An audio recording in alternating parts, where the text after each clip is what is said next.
Hi friends, പുതിയൊരു വീഡിയോയിലേക്ക് എല്ലാവർക്കും സ്വാഗതം. അങ്ങനെ ബാലേന്ദ്രൻ വീട്ടിൽ നിന്ന് ഗോവർദ്ധനെ വിളിക്കുകയാണ്. എന്നിട്ട് പറയുന്നുണ്ട്, ഞാനിപ്പോൾ വീട്ടിലാണ് ഗോവർദ്ധന, അവിടുത്തെ കാര്യങ്ങളൊക്കെ എങ്ങനെയും ചോദിക്കുമ്പോൾ ഇവിടെ ഒരു കുഴപ്പമില്ല, അപ്പോൾ ഹോസ്പിറ്റലിലെ കാര്യങ്ങളൊക്കെ കറക്റ്റായിട്ട് തന്നെ നോക്കിക്കോളാം എന്ന് പറയുകയാണ്. അതൊക്കെ ഞാൻ കറക്റ്റായിട്ട് തന്നെ നോക്കിക്കോളാം. പിന്നെ അവിടേക്ക് അലീനനെ തിരികെ കൊണ്ടു ചെന്നിട്ട് അവിടെ എന്തായി കാര്യങ്ങളും ചോദിക്കുകയാണ്. അന്നേരം ബാലേന്ദ്രൻ പറയുന്നുണ്ട്, എൻ്റെ വീട്ടിൽ ആരൊക്കെ വേണമെന്ന് ഞാനല്ലേ തീരുമാനിച്ചു, എല്ലാത്തിനെയും ഞാൻ അടിച്ച് പുറത്താക്കി എന്ന് പറയുകയാണ്. ശിവേട്ടൻ എന്തായാലും നേരെ ഇങ്ങോട്ടാണ് വന്നതെന്ന് പറയും. അപ്പോൾ ബാലേന്ദ്രൻ പറയും, കൊല്ലപ്പിള്ളി വീടുണ്ടല്ലോ അവർക്ക് ഭരിക്കാനായിട്ട്, ആ വീട് ഭരിച്ചാൽ മതി, ഈ വീട് എന്തായാലും അവർ ഭരിക്കേണ്ട. രാജീവേട്ടനും ശിവേട്ടനും കൂടിയിട്ട് എന്തൊക്കെയോ സംസാരിക്കുന്നത് കേട്ടു എന്ന് പറയും. അപ്പോൾ ബാലേന്ദ്രൻ പറയാണ്, അവിടുത്തെ കാര്യങ്ങളിൽ ഗോവർദ്ധൻ്റെ ഒരു ശ്രദ്ധ വേണം, എല്ലാ കാര്യങ്ങളും അവരെ ഒന്ന് വാച്ച് ചെയ്യാൻ വേണം എന്നൊക്കെ പറയുകയാണ്. ഇവിടുത്തെ കാര്യങ്ങളൊക്കെ ഞാൻ നോക്കിക്കോളാം ബാലേട്ട എന്ന് പറയും. അപ്പോൾ എന്ത് പറഞ്ഞിട്ടാണെങ്കിലും പാലേട്ടൻ പറയുന്നത് പോലെ മാത്രമേ എനിക്ക് ചെയ്യാൻ പറ്റുള്ളൂ എന്ന് താൻ അവരോട് പറയണമെന്ന് പറയുമ്പോൾ അതൊക്കെ ഞാൻ ഏറ്റവും ഗോവർദ്ധൻ പറയുകയാണ്. പിന്നെ കാണിക്കുന്നത് അലീന ബാലേന്ദ്രന് ചായയും കൊഴുക്കട്ടയൊക്കെ കൊണ്ടുവരികയാണ്. എന്ന് ചോദിക്കുന്നുണ്ട്, അച്ഛൻ ഇന്ന് മുഴുവൻ പട്ടിണിയാണല്ലേ എന്ന് ചോദിക്കുകയാണ്. അപ്പോൾ ചില അവസ്ഥകളിൽ നമ്മൾ അങ്ങനെ ആയിപ്പോകും, അതല്ല നീ എന്തെങ്കിലും കഴിച്ചോ എന്ന് ചോദിക്കുകയാണ് കേട്ടോ. അപ്പോൾ പറയുന്നുണ്ട്, അച്ഛൻ്റെ അവസ്ഥ തന്നെയാണ് എനിക്കും, നമുക്ക് വേദനയുണ്ടെങ്കിൽ എത്ര നാൾ വേണമെങ്കിലും പട്ടിണി ഇരിക്കാമെന്ന് എനിക്ക് മനസ്സിലായി എന്ന് പറയാം. എന്നാൽ പിന്നെ വേഗം പോയിട്ട് ഭക്ഷണം കഴിക്കുക, അതല്ല ഞാൻ പിന്നെ വേണ്ട ഇപ്പം തന്നെ പോയി കഴിക്കുക എന്ന് പറഞ്ഞിട്ട് അലീനനെ അവിടെ നിന്ന് പറഞ്ഞയച്ചിട്ട് ബാലേന്ദ്രൻ ചായ കുടിക്കുകയാണ്. പിന്നെ കാണിക്കുന്നത് ഒരു പെൺകുട്ടീനെയായിട്ട് ഹരി എവിടേക്കോ പോവുകയാണ്. അപ്പോൾ പെൺകുട്ടി ചോദിക്കുന്നുണ്ട്, എങ്ങോട്ടാണ് പോകുന്നതെന്ന് ചോദിക്കുമ്പോൾ കാനനച്ചോലയിൽ ആട് മേയ്ക്കാൻ എന്ന് പറയുന്നുണ്ട് കേട്ടോ. കാനനച്ചോല അതെവിടെയാണ്, അതൊക്കെ ഞാൻ കാണിച്ചു തരാമെന്ന് പറഞ്ഞിട്ട് കൊണ്ടുപോവുകയാണ്. പിന്നെ മനു വരികയാണ് കേട്ടോ. മനു വരുമ്പോൾ മനുവിനും ചായയും കൊഴുക്കട്ടയും കൊടുക്കുന്നുണ്ട്. മനുവേട്ടൻ ഇന്നൊന്നും കഴിച്ചിട്ടുണ്ടാവില്ല, ഫുൾ പട്ടിണിയിലായിരിക്കുമല്ലേ എന്ന് ചോദിക്കുകയാണ്. നേരം മനു പറയാണ്, ഈ നിമിഷം വരെ ഞാൻ ഒരു തുള്ളി വെള്ളം പോലും കുടിച്ചിട്ടില്ല, ആൻറ്റിക്ക് ആക്സിഡൻ്റ് ആയി എന്നറിഞ്ഞ ആ നിമിഷം തുടങ്ങിയിട്ട് എന്ന് പറയും. ഏതൊക്കെ സമയങ്ങളിലാണ് നമുക്ക് ഭക്ഷണം വേണ്ടാതാവുന്നതെന്ന് അറിയോ അലീനയ്ക്ക് ചോദിക്കുകയാണ്. അപ്പോൾ അലീന ഇല്ല എന്ന് പറയുമ്പോൾ, നമുക്ക് ഏറ്റവും വേണ്ടപ്പെട്ട ആൾക്കാർ നമ്മൾ വിട്ടുപോകുന്ന സമയത്ത്, അതുപോലെ ഏറ്റവും വേണ്ടപ്പെട്ട ആൾക്കാർക്ക് ഇതുപോലെ അപകടങ്ങൾ ഉണ്ടാകുമ്പോൾ, പിന്നെ നമ്മൾ പ്രണയത്തിലാവുമ്പോൾ, അതുപോലെ തന്നെ നമ്മൾ അപമാനിക്കപ്പെടുമ്പോൾ, അങ്ങനെയുള്ള പല പല അവസ്ഥകളിൽ നമ്മൾക്ക് ഭക്ഷണം വേണ്ടാത്ത ഒരവസ്ഥ വരും. അതുപോലെയായിരുന്നു എന്ന് പറഞ്ഞിട്ട് മനു ഭക്ഷണമൊക്കെ കൊഴുക്കട്ട കൊണ്ടുവന്ന് വെച്ചതൊക്കെ കഴിക്കുകയാണ് കേട്ടോ. അപ്പോൾ പിന്നെ തന്നോട് ഞാനൊരു സോറി പറയാൻ വിട്ടുപോയി എന്ന് പറയുകയാണ്. സോറിയോ എന്തിന് എന്ന് ചോദിക്കും. എൻ്റെ അച്ഛനും അമ്മയും അനിയനാണല്ലോ തന്നോട് അങ്ങനെയൊക്കെ പെരുമാറിയത്.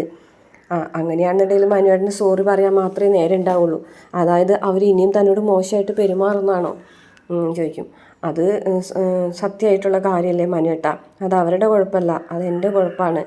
ഞാൻ ഈ വീട്ടിൽ ജീവിക്കേണ്ടവളല്ല, ഞാൻ ഈ വീട്ടിൽ വരേണ്ടവളുമല്ല, അഥവാ വന്നാൽ തന്നെ അതുപോലെ പോകേണ്ടവളല്ലേ. പക്ഷേ ഇപ്പോൾ സംഭവിക്കുന്നത് എന്താ, ഒരു കള്ളക്കഥയിലെ മേലയിൽ ഞാൻ കയറി നിൽക്കല്ലേ, അപ്പോൾ പിന്നെ ഇനിയും അപമാനങ്ങൾ സഹിക്കേണ്ടി വരും എന്ന് പറയുകയാണേ. അല്ല, താൻ ചിന്തിക്കുന്നത് പോലൊന്നും അത്രയ്ക്ക് കടന്ന് ഞാൻ ചിന്തിച്ചിട്ടില്ല എന്ന് പറയാം കേട്ടോ. ചിന്തിക്കണം, അത്രയൊക്കെ ചിന്തിക്കണം. സത്യത്തിൽ ഞാൻ ആരുമല്ല ഇവിടുത്തെ, ഞാൻ കാരണമല്ലേ ഈ കുടുംബം തകർന്നത്. അച്ഛനും മേഡം എന്ന് വിളിക്കുന്ന എൻ്റെ അമ്മയും ഇപ്പോൾ ഈ രീതിയിലായതൊക്കെ ഞാൻ കാരണം തന്നെയാണ്, ഞാനിവിടെ വരേണ്ടവളല്ല എന്നൊക്കെ ഇങ്ങനെ അലീന പറഞ്ഞുകൊണ്ടിരിക്കുകയാണ്. അച്ഛനാണ് ഏറ്റവും കൂടുതൽ വേദന അനുഭവിച്ചുകൊണ്ടിരിക്കുന്നത്. അച്ഛൻ എന്തൊക്കെയാണ് അനുഭവിക്കുന്നത്, ഞാൻ ആർക്കാണ് ഇവിടെ അഭിമാനം കൊടുക്കുന്നത്. ഞാൻ ഇപ്പോൾ അച്ഛൻ്റെ മകളാണ് എന്ന് അച്ഛൻ പറയുന്നുണ്ടല്ലോ, അവിടെ അച്ഛൻ അപമാനിക്കപ്പെടുകയല്ലേ. അച്ഛൻ എന്തെങ്കിലും അഭിമാനം തോന്നുന്നുണ്ടോ ഞാൻ അച്ഛൻ്റെ സ്വന്തം മകളാണെന്ന് പറയുമ്പോൾ? ഇല്ല. എനിക്ക് അഭിമാനം ഉണ്ടോ അച്ഛൻ്റെ മകളാണെന്ന് പറഞ്ഞിട്ട് ഈ വീട്ടിൽ നിൽക്കാൻ? അതുമില്ല. ഇനിയിപ്പോൾ കഥ നേരെ തിരിച്ചാണ് എന്നെല്ലാവർക്കും അറിയാം, മനുവേട്ടനറിയാം. മനുവേട്ടന് സത്യം ആരെങ്കിലോട്ട് തുറന്നു പറയാൻ പറ്റുന്നുണ്ടോ? ഇല്ല. എനിക്ക് പറ്റൂ? അതുമില്ല. അച്ഛന് പറ്റൂ? ഇല്ല. അച്ഛനും അത് തുറന്നു പറഞ്ഞാൽ പിന്നെ ഈ ജീവിതം ഇല്ലാതായി പോകും. അപ്പോൾ അതും തുറന്നു പറയാൻ പറ്റില്ല. വീട്ടുകാർക്കോ നാട്ടുകാർക്കോ ആർക്കും ഞാൻ അഭിമാനമല്ല, മറിച്ച് എല്ലാവർക്കും അപമാനമാണ് ഞാൻ എന്നൊക്കെ ഇങ്ങനെ അലീന പറയുമ്പോൾ മനു പറയും, അത്രയൊക്കെ പറയണോ, അത്രയൊക്കെ താൻ ഇങ്ങനെ ആഴത്തിൽ ചിന്തിക്കേണ്ട കാര്യമുണ്ടോ എന്ന് ചോദിക്കുകയാണ്. അച്ഛൻ ഒരുപാട് വേദന അനുഭവിക്കുന്നുണ്ട്, എന്നോട് നീയാണ് എൻ്റെ കൈത്താങ്ങ്, നീയാണ് എൻ്റെ ഊന്നുവടി എന്ന് പറയുമ്പോൾ എനിക്കറിയാം അച്ഛൻ എത്രമാത്രം വേദന അനുഭവിക്കുന്നുണ്ട് എന്ന് പറയട്ടോ. അച്ഛന് ഞാനേ ഉള്ളൂ, ഞാൻ മാത്രം എന്ന് പറയാൻ കേട്ടോ. അന്നേരം മനു വന്നിട്ട് അലീനനെ ഇങ്ങനെ ചേർത്ത് പിടിച്ചിട്ട് പറയാണ്, ഞാനും ഉണ്ട് അലീന, താൻ വിഷമിക്കൊന്നും വേണ്ട, ഞാൻ തനിക്ക് ഒപ്പമുണ്ട്, തൻ്റെ കൂടെ ഉണ്ടെന്നൊക്കെ ഇങ്ങനെ പറഞ്ഞിട്ട് ആശ്വസിപ്പിച്ചിട്ട് അലീനനെ ഇങ്ങനെ ചേർത്ത് പിടിക്കാൻ കേട്ടോ. അലീനയാണെന്നുണ്ടെങ്കിലും സ്വയം മറന്ന് മനുവിൻ്റെ അടുത്ത് ചേർന്ന് ഇങ്ങനെ നിൽക്കുന്നുണ്ടേ. പിന്നെ കാണിക്കുന്നത് ഹരിനെ ആ പെൺകുട്ടീനെയാണ് കേട്ടോ. ഒരു റിസോർട്ട് പോലത്തെ ഒരു സംഭവം ഒരു വീട്ടിൽ കൊണ്ടുവന്നിരിക്കുകയാണ് പെൺകുട്ടീനെ. അപ്പോൾ ഇതെങ്ങനെയുണ്ട്, ഇതാണോ കാനനച്ചോല എന്ന് ചോദിക്കുകയാണ്. അതെ, ഇതാണ് കാനനച്ചോല. നല്ല ഭംഗിയുള്ളൊരു വീടും പരിസരമൊക്കെയാണ്. എന്തായാലും എനിക്കിഷ്ടപ്പെട്ടു, നല്ല ഭംഗിയുണ്ട് കാണാനായിട്ട് എന്ന് പറയട്ടോ. ഇവിടെ ഒരു കുക്കുണ്ട്, ഇവിടെ ഫുഡ് കിട്ടുമെന്ന് ആ പെൺകുട്ടി ചോദിക്കുമ്പോൾ ഇവിടെ ഒരു കുക്കുണ്ട്. അപ്പോൾ ഒരാൾ വരും കേട്ടോ, എന്ന് ചോദിക്കുന്നുണ്ട്. ഇവിടുത്തെ റിസപ്ഷനിസ്റ്റ് ആരാ? അത് ഞാൻ തന്നെയാണ്. ആണോ? പിന്നെ ഇവിടുത്തെ കുക്കാരാന്നൊക്കെ ചോദിക്കുമ്പോൾ അതും ഞാൻ തന്നെ, എല്ലാതും ഞാൻ തന്നെയാണെന്ന് പറയും കേട്ടോ. ഇവിടെ റൂമിന് എത്ര റെൻറ്റ് ചോദിക്കുമ്പോൾ 3000 എന്ന് പറയും കേട്ടോ. അപ്പോൾ ആ പെൺകുട്ടി ചോദിക്കും, റൂം എന്തിനാണെന്ന് ചോദിക്കും. റൂം ഒരെണ്ണം നമുക്ക് എടുക്കാം, ഒന്ന് റെസ്റ്റ് ചെയ്യാമല്ലോ. അതിൻ്റെ ഒന്നും ആവശ്യമില്ല, 3000 രൂപ കൊടുത്തൊന്നും റൂം വേണ്ട. അല്ല, എന്നാൽ 1-2 മണിക്കൂറിന് എങ്ങനെയാണ് റൂമിൻ്റെ റേറ്റ് വരുന്നത്? ഇവിടെ ദിവസം മുറിച്ച് കൊടുക്കാറില്ല സാർ എന്ന് പറയും കേട്ടോ. അപ്പോൾ എന്നാൽ പിന്നെ എന്ത് ചെയ്യും എന്ന് ചോദിക്കാം കേട്ടോ.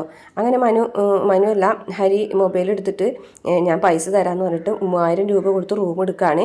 അങ്ങനെ അതിന് ശേഷം ഞങ്ങളിവിടെ ഒന്ന് ചുറ്റി കറങ്ങിട്ട് ഞങ്ങൾക്ക് ഫുഡ് വേണം, പൊറോട്ടയും കാന്താരി ചിക്കൻ എന്നൊക്കെ പറഞ്ഞിട്ട് പോകുകയാണ് കേട്ടോ. ആ ഫുഡൊക്കെ റെഡിയാക്കാമെന്ന് അയാളും പറയുന്നുണ്ട്. പിന്നെ ഒരുപാട് അങ്ങനെ പുറത്തൊക്കെ ചുറ്റി കറങ്ങുന്നതും റീൽസ് എടുക്കുന്നതും രണ്ടുപേരും തമ്മിലുള്ള റൊമാൻസും കാര്യങ്ങളൊക്കെ കാണിക്കുന്നുണ്ട്. അതിന് ശേഷം പിന്നീട് ബാലേന്ദ്രനെ ഫോണിൽ ഗംഗാധരൻ മേനോൻ വിളിക്കുകയാണ്. എന്നിട്ട് ഗംഗേട്ടന് തേടുന്ന പര്യടനമൊക്കെ കഴിഞ്ഞ് എത്തിയോ എന്ന് ചോദിക്കും. ഞാനിപ്പോൾ ഡൽഹിയിലാണ്. ഡൽഹിയിൽ എന്തിറങ്ങിയത്? എനിക്ക് കുറച്ച് സുഹൃത്തുക്കൾ ഇവിടെ ഡൽഹിയിലുണ്ട്, അവരെ കൂടെ കണ്ടിട്ട് വരാമെന്നാണ് വിചാരിച്ചിട്ടാണ് ഞാൻ ഇറങ്ങിയത്. എയർപോർട്ടിൽ വന്നപ്പോഴാണ് ഞാൻ ഇപ്പോഴത്തെ വിവരം അറിഞ്ഞതെന്ന് ചോദിക്കും. വൈജയന്തിക്ക് ആക്സിഡൻറ്റ് പറ്റിയതാണോ എന്ന് ചോദിക്കാൻ കേട്ടോ. അതെ. ഇപ്പം എങ്ങനെയുണ്ട് എന്ന് ചോദിക്കും. ശിവനും രാജീവനും പറഞ്ഞത് സീരിയസ് ആണെന്നാണെന്ന് പറയും. അപ്പോൾ ബാലേന്ദ്രൻ പറയും, എന്തായാലും ജീവൻ കിട്ടിയല്ലോ, അത് തന്നെ കാര്യം. അവിടെ എന്താ പ്രശ്നം നടക്കുന്നത് എന്ന് ചോദിക്കും കേട്ടോ. എന്ത് പ്രശ്നം? ഗംഗേട്ടൻ്റെ പെങ്ങൾ താടകയെ പോലെ ഇവിടെ കിടന്നാടുമായിരുന്നു, അത് തന്നെ പ്രശ്നം എന്ന് പറയും കേട്ടോ. അല്ല, ബാലേന്ദ്രൻ എന്തൊക്കെയോ കഥകൾ പറഞ്ഞ് നടക്കുന്നു എന്ന് കേട്ടു എന്ന് പറയും കേട്ടോ. അപ്പോൾ കഥകൾ അറിയാതെ പിന്നെ ഒറിജിനൽ സ്റ്റോറി പറയണോ എന്ന് ചോദിക്കും കേട്ടോ. അതല്ല ഞാൻ പറഞ്ഞത്. ഞാൻ പറഞ്ഞു വരുന്നത് ബാലേന്ദ്രന് കഴിഞ്ഞു പോയ സംഭവങ്ങളൊക്കെ മറന്ന് അതുമായി പൊരുത്തപ്പെട്ട് പോയിക്കൂടെ എന്നാണ് ഞാൻ ചോദിക്കുന്നത് എന്ന് ചോദിക്കട്ടോ. എന്ത് നുണേരെ പന ഞാൻ തിന്ന് ജീവിക്കണം അല്ലേ? അതാണോ ഉദ്ദേശിക്കുന്നത്? അങ്ങനെയല്ല ബാലേന്ദ്ര, അലീന തൻ്റെ മകളാണെന്ന് പറഞ്ഞത് എന്ന് പറയട്ടോ. അതെ, എൻ്റെ മകൾ തന്നെയാണ് അവൾ, അല്ലാതെ തെളിയിക്കാൻ നിങ്ങൾക്ക് ആക്കലും പറ്റുമോ? എനിക്ക് സത്യങ്ങളൊക്കെ അറിയാം ബാലേന്ദ്ര. ഞാൻ അവിടെ വന്നിട്ട് ഊഹിച്ചെടുത്തു അവിടുത്തെ കാര്യങ്ങളൊക്കെ കണ്ടിട്ട്. വൈജയന്തി പ്രസവിച്ച കുഞ്ഞാണ് അലീന എന്നും അലീന അവിടെ വന്ന് നിൽക്കുന്നത് ഇപ്പോൾ ഹോം നേഴ്സായിട്ടാണ് വന്നതെങ്കിലും അലീന ശരിക്കും വൈജയന്തിൻ്റെ മകളാണെന്നുള്ള കാര്യം എനിക്കറിയാം. അപ്പോൾ അളിയൻ എല്ലാതും അറിഞ്ഞിട്ടാണല്ലേ ഇവിടുന്ന് പോയത്? ഞാനതൊക്കെ ഊഹിച്ചെടുത്തതാണ്. അത്രയും ഊഹിച്ചെടുത്തിട്ടും എന്നോടൊരു വാക്ക് പോലും പറഞ്ഞില്ലല്ലോ എന്ന് പറയാം കേട്ടോ. അത് ഞാൻ പിന്നെ ആരെങ്കിലും അപ്പോൾ ഒരു കാര്യം ഗംഗേട്ടൻ എല്ലാവരോടും തുറന്ന് പറയും അലീന വൈജയന്തിൻ്റെ മകളാണെന്ന് പറയട്ടോ. അപ്പോൾ അയ്യോ, അത് പറഞ്ഞിട്ടുണ്ടെങ്കിൽ ആ കുടുംബം തകരും. ഒന്നില്ലെങ്കിൽ വൈജയന്തി സൂയിസൈഡ് ചെയ്യും, അല്ലെങ്കിൽ ബാലേന്ദ്രൻ വിട്ടുപോകും. പിള്ളേരും കൂടെ അറിഞ്ഞിട്ടുണ്ടെങ്കിൽ വൈജയന്തി പിന്നെ ജീവിച്ചിരിക്കില്ല. എല്ലാവരും അറിഞ്ഞിട്ടുണ്ടെങ്കിൽ വലിയ നാണക്കേടാണ്. അത് ശരി, അങ്ങനെയാണല്ലേ. അപ്പോൾ അതുകൊണ്ട് തന്നെയാണ് ഞാൻ എൻ്റെ മകളായിട്ട് അലീനനെ കൊണ്ട് നടക്കുന്നത്. അവൾ എൻ്റെ മകളായിട്ട് തന്നെ ജീവിക്കും. എന്തായാലും ഇങ്ങനെയൊക്കെ ആയില്ലേ ബാലേന്ദ്ര, ഇനിയിപ്പോൾ എന്ത് ചെയ്യാനാണ് എന്ന് പറയും. എന്താവാൻ, ഇനിയിപ്പോൾ വരുന്നത് പോലെ വരട്ടെ, അവളെ ഞാൻ എൻ്റെ മകളായി സ്വീകരിച്ച് കഴിഞ്ഞു എന്നൊക്കെ പറയാൻ കേട്ടോ. അപ്പോൾ മാലതി അടുത്തുണ്ട് കൂടെ എന്ന് ചോദിക്കുമ്പോൾ മാലതി ഉണ്ട് കൂടെ എന്നൊക്കെ പറയുന്നുണ്ട്. എന്തായാലും ഞാൻ വരുന്നുണ്ട്, മറ്റന്നാൾ ഞാൻ നാട്ടിലെത്തുമെന്ന് പറയുന്നത് കാണിച്ചുകൊണ്ട് ഇന്നത്തെ എപ്പിസോഡ് അവസാനിക്കുകയാണ്.